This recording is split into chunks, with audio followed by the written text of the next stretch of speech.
You've been dieting for weeks. Chicken, rice, vegetables, everything is going perfectly.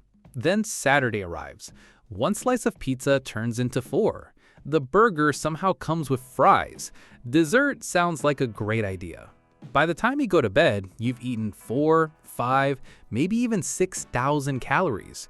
The next morning you step on the scale, and somehow you've gained 4 pounds overnight. That's usually the moment people panic. They think they've just erased weeks of progress in a single day. But here's the strange part. Your body almost certainly didn't gain 4 pounds of fat overnight. In fact, most of what you're seeing on the scale isn't fat at all. Your body is doing something far more interesting. And once you understand what actually happens during a cheat day, you'll probably never look at one the same way again. Most people imagine a cheat day like filling a bucket. Every extra calorie you eat simply pours into body fat until the bucket gets bigger. It sounds logical. Eat too much, gain fat. Eat even more, gain even more fat. But that's not how your body works. Your metabolism isn't a bucket. It's more like a busy airport. Every calorie that enters your body has to be sorted, redirected, stored, burned, or used somewhere else. And just like an airport, some things get priority over others. The surprising part is that storing body fat isn't actually first on the list. The moment you take your first bite, your digestive system gets to work, breaking everything down into smaller pieces. Carbohydrates become glucose, protein becomes amino acids, fat becomes fatty acids. Within minutes, glucose from that pizza or dessert starts entering your bloodstream. Your body doesn't panic because you ate too much. It does exactly what it's designed to do. Your pancreas releases insulin, one of the most misunderstood hormones in nutrition. People often talk about insulin as if it's the hormone that makes you fat. It isn't. Insulin's real job is much simpler. It's a traffic controller. It moves nutrients out of your bloodstream and tells your cells where they need to go. The first place your body looks isn't your fat cells, it's your glycogen stores. Glycogen is simply stored carbohydrate. Think of it as your body's rechargeable battery. Your liver keeps a supply to help maintain your blood sugar between meals, while your muscles store much larger amounts to fuel movement and exercise. Every workout you do, every walk you take, even sleeping overnight slowly drains those batteries. So after days of dieting, there's a good chance they aren't completely full anymore. That's why one cheat day doesn't immediately become body fat. Your body starts refilling those batteries first. Every gram of glycogen you restore is energy your body was already planning to store anyway. But glycogen has a strange property that almost nobody talks about. It doesn't travel alone. For every gram of glycogen your body stores, it also stores roughly 3 to 4 grams of water. Suddenly, that huge jump on the scale starts making a lot more sense. Imagine restoring 500 grams of glycogen after a week of dieting. That alone can pull well over a kilogram of water into your muscles.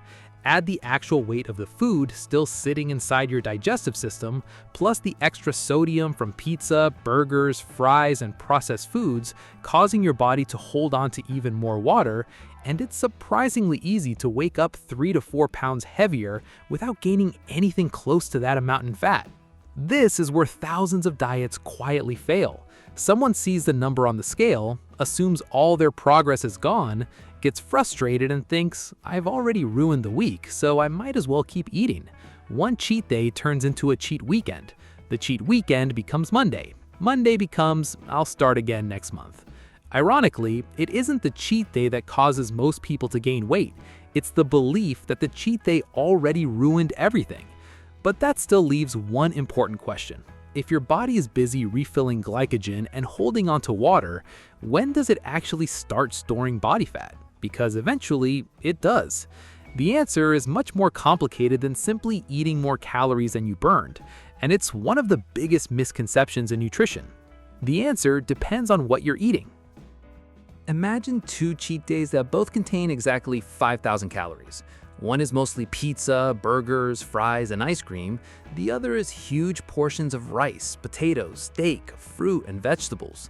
The calories are identical, but your body doesn't handle them the same way. Calories matter, but the source of those calories matters too. Let's start with carbohydrates. If your glycogen stores aren't completely full, which is common after several days of dieting, your body keeps sending glucose there first. It's basically replacing energy that was already missing. That's why athletes can eat enormous amounts of carbohydrates after long events without instantly getting fat. Much of that energy is simply restoring what they've already used. Your body always prefers refilling those batteries before looking for somewhere else to put the excess.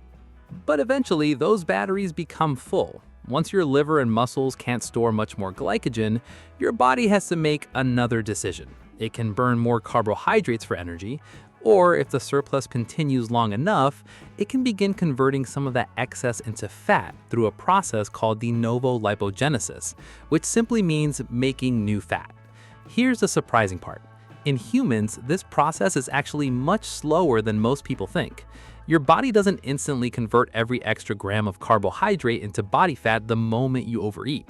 It first tries to burn more carbohydrates because there's suddenly so much of them available.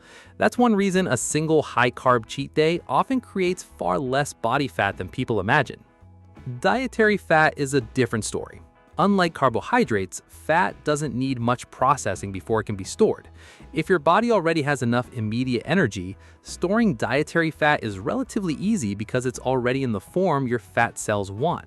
That's why a cheat meal loaded with both refined carbohydrates and large amounts of fat, think pizza, donuts, burgers, fries, pastries, or ice cream, is such a powerful combination. The carbohydrates increase insulin, helping move nutrients into cells, while the large amount of dietary fat is readily available for storage if it isn't being burned. It's one reason many ultra-processed foods are engineered to combine sugar and fat together. Your brain loves the combination, and your body can handle it very efficiently. But even then, something else is happening that most people never notice. As you continue eating, your metabolism doesn't simply stay the same. It actually starts changing. Digesting food requires energy. Scientists call this the thermic effect of food. Protein is the most expensive for your body to process. Carbohydrates require a moderate amount of energy, and fat requires the least. That means some of the calories from your cheat day are literally burned just digesting and processing the meal. It's not enough to erase a massive surplus, but it's another reason your body isn't storing every single calorie you eat. Then there's something called diet-induced thermogenesis. After a very large meal, many people unconsciously become a little more restless. They fidget more, they stand up more often, they walk around the house. Even body temperature can increase slightly. These tiny changes burn more energy than you'd expect. They're not magic, and they don't cancel out a huge binge, but they show that your metabolism isn't passive. It's constantly adapting to what's happening.